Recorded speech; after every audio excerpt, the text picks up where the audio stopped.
সম্মানিত দর্শক মন্ডলী, আসসালামু আলাইকুম। আপনারা দেখতেছেন আজকে 15ই আগস্ট।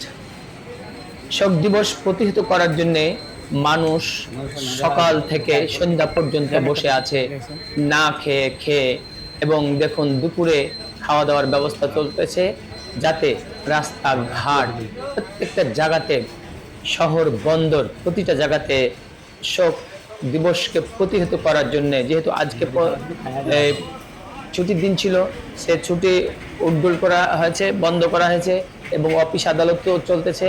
এবং শোক দিবসকে প্রতিহত করার জন্য মানুষ, লোকজন মাঠে ঘাটে আছে, এবং তারা দুপুরে খাওয়ার জন্য প্রস্তুতি নিচ্ছে এবং খাওয়া খাচ্ছে।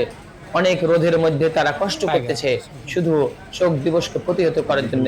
বিজয় দিবস আবার পালন হলো, 5ই আগস্ট বিজয় দিবস হলো, বিজয় দিনে হলো। আসসালামু আলাইকুম।